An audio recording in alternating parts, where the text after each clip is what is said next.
By the 1780s, France's financial system was virtually paralyzed. The budget deficit reached billions of livres.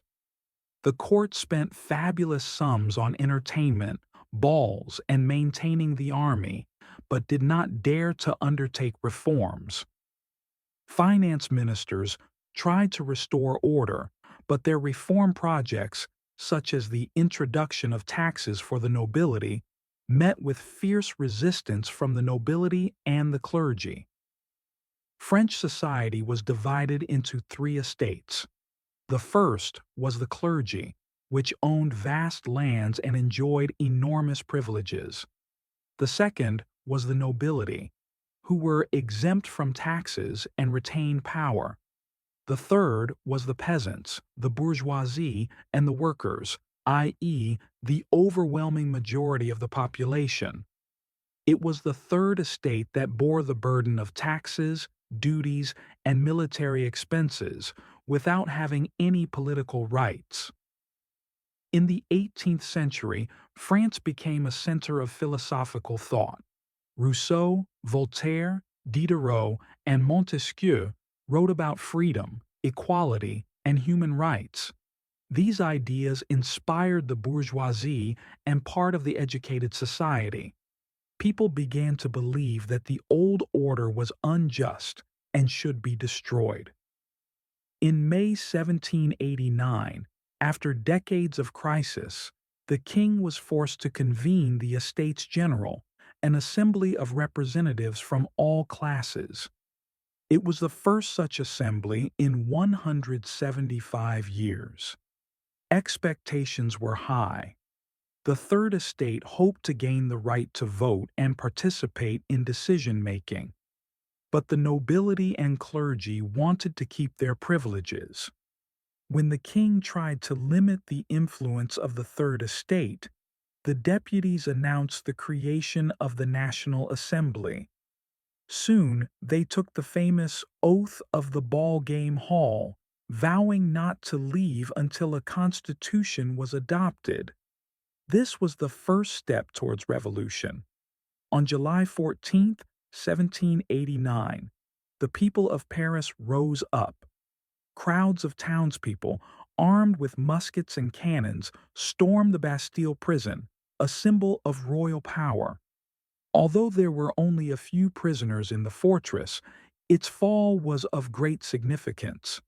It was a symbolic blow to absolutism. News of the storming of the Bastille spread throughout France. A wave of uprisings began. Peasants attacked the estates of the nobility, burned archives with debts, and refused to obey. The summer of 1789 went down in history as the time of the Great Fear. Rumors spread in the villages about a conspiracy of the nobles against the peasants. The people armed themselves and formed self-defense units. In response, on the night of August 4th to 5th, 1789, the National Assembly abolished feudal privileges. The lords lost their right to corvée labor and taxes. For the first time, France became a country of equals before the law. A few weeks later, the deputies adopted the Declaration of the Rights of Man and of the Citizen. It proclaimed freedom, equality, and the sovereignty of the people. These words became a new gospel for the French. The king initially tried to maneuver, but it gradually became clear that he was not prepared to accept the limitation of his power. In June 1791, Louis and his family attempted to flee Paris. They were detained in Varennes and returned. This episode undermined the trust of the people. In 1792, France declared war on Austria and Prussia. In the conditions of war, the radicals increased their influence. The king was accused of treason. On January 21, 1793, Louis XVI was executed by guillotine. His wife, Marie Antoinette, shared his fate a few months later. After the execution of the monarch, power passed to the Jacobins, led by Robespierre. The Reign of Terror began. Thousands of people were accused of counter-revolution and executed. The guillotine worked every day, becoming a symbol of the revolution. At this time, radical reforms were introduced: price controls, attempts to introduce a new revolutionary calendar, and the cult of reason instead of religion. But the cruelty caused fear even among supporters of the revolution. In the summer of 1794, opponents united. Robespierre was arrested and executed by guillotine himself. The Reign of Terror ended, but the country remained in chaos. After the Terror, power passed to the Directory, a collegial body of 5 people. However, the country suffered from corruption, economic crisis, and constant wars. The people were tired of revolutions and sought a strong leader who would bring order. The Great French Revolution changed the world. Absolute monarchy disappeared in France. The principles of liberty and equality became the foundation of a new era. The old feudal order collapsed. The revolution inspired other peoples of Europe and Latin America. However, the revolution also brought a sea of blood. It showed that the path to freedom can be tragic and cruel. Soon, Napoleon Bonaparte would appear on the scene, ending the revolutionary chaos and creating a new empire. But the ideas of the revolution could no longer be destroyed. The phrase liberty, equality, fraternity became a symbol of the new France and the whole world. The revolution was born in Paris, but its consequences were felt even in the most remote corners of the country. Paris. The city became the heart of events. The National Assembly sat here, and the speeches of Mirabeau, Danton, and Robespierre were heard here. Clubs and circles where politics were discussed sprang up in the streets. The most famous was the Jacobin Club, whose members gradually became the driving force behind the Reign of Terror.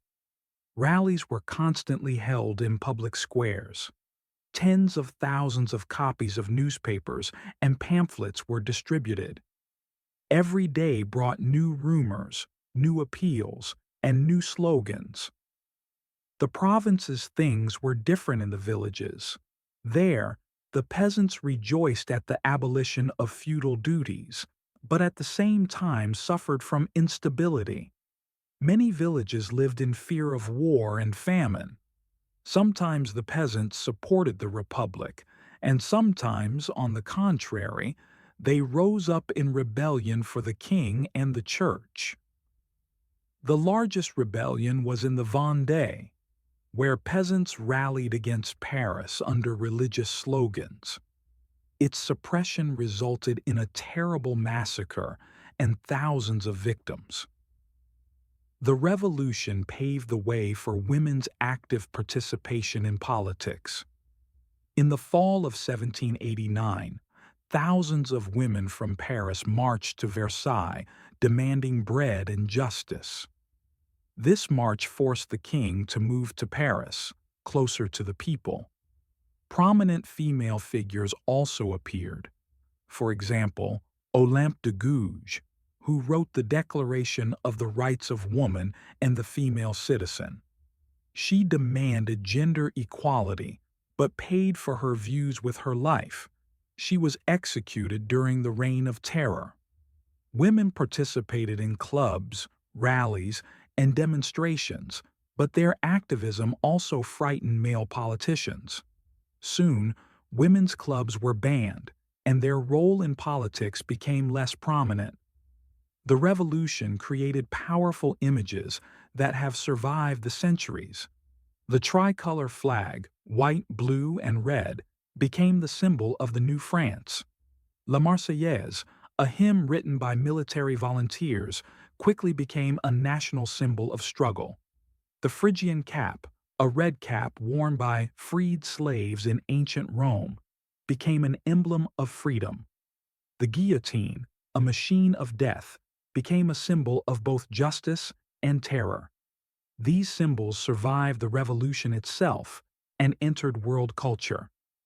From 1792, France found itself at war with almost all of Europe.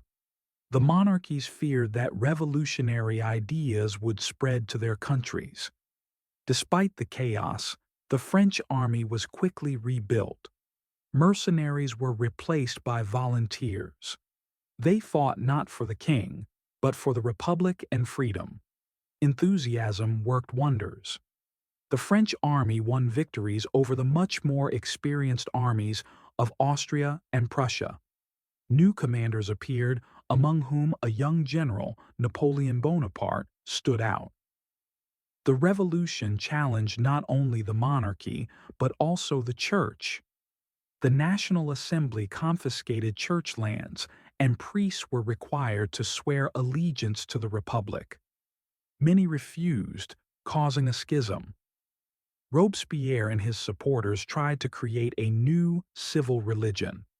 They proclaimed the cult of reason and even organized a celebration at Notre Dame Cathedral, turning it into a temple of reason. These experiments caused confusion among the people who were accustomed to traditional beliefs. Attempts to replace religion with politics proved short-lived, but they showed how far revolutionary ideology could go. The revolution ended, but its ideas remained. Equality before the law became the foundation of the new society. For the first time, the nation was recognized as a single people, not subjects of the king. Politics of the masses. Now the people were not just observers, they became active participants in history. Social change. The bourgeoisie took the lead, paving the way for a new world. The revolution showed that the people were capable of destroying the old order and building a new one. But it also showed the price: a sea of blood, chaos, and fear. The Great French Revolution is not only a story about the fall of the throne, but also about the birth of modern society. It became a symbol of the struggle for human rights and freedom. But at the same time, it became a symbol of how easily freedom can turn into terror. And today, the slogan, "Liberty, Equality, Fraternity," sounds as relevant as it did more than 200 years ago. Even after the first victories of the revolution, the economic situation remained critical. Bread was incredibly expensive in the cities, and the common people had almost no income. Crowds of Parisians flocked to the squares, demanding food. Riots broke out even in the center of Paris. Workers and craftsmen set fire to warehouses and demanded lower prices. To stabilize the situation, the National Assembly attempted to introduce price controls and grain distribution. But bureaucracy and corruption prevented these measures from being implemented effectively. Many peasants sold grain on the black market, where prices were several times higher. Women played a key role in all the events of the revolution, but they are often forgotten. In addition to well-known figures, thousands of ordinary women participated in rallies and marches, supplied the army, and cared for the wounded. Children also felt the effects of the revolution. Schools were closed, and hunger and disease claimed the lives of many young Parisians. At the same time, the revolution opened up opportunities for education and participation in society. Some young people became secretaries or activists in revolutionary clubs, participating in debates and even intelligence gathering. The revolution had a strong influence on art. New genres of painting and literature devoted to freedom and civic duty appeared. Artists depicted scenes of bourgeois gatherings, the storming of the Bastille, and executions by guillotine. Music also changed. The Marseillaise became the anthem of the struggle and inspired soldiers and citizens alike. Theaters staged plays dedicated to the events of the revolution, often with overt political propaganda. Even fashion reflected revolutionary ideas. Expensive royal outfits disappeared and were replaced by simple costumes symbolizing equality. The revolution in France did not remain isolated. The ideas of freedom and popular sovereignty spread throughout Europe. The monarchies of neighboring countries were afraid. The revolution could spread to their territories. Underground revolutionary circles emerged in Italy and Spain. In Germany, individual cities adopted declarations inspired by the French. Even in Britain, reforms and civil rights were discussed, although the state tried to curb the spread of radical ideas. The French Revolution became a catalyst for European reforms and revolutions in the 19th century. After a decade of chaos, terror, and military defeats, a young military leader, Napoleon Bonaparte, emerged. He quickly gained the trust of the army and the people by stabilizing the country. In 1799, Napoleon carried out the coup d'état of 18 Brumaire, which put an end to the Directory. He proclaimed himself first consul and later emperor. Napoleon did not destroy the legacy of the revolution. He inherited the Declaration of Human Rights, codified the laws in the Civil Code, and strengthened administrative and financial reforms. Although France ceased to be a republic, it retained many of the ideas of the Revolution. The Great French Revolution left a powerful legacy. The ideas of liberty, equality, and fraternity inspire people around the world. Human rights became the basis for international declarations and constitutions. Political activism by the masses became the norm in modern society. National identity. The French people realized for the first time that they were one. The revolution showed the price of change.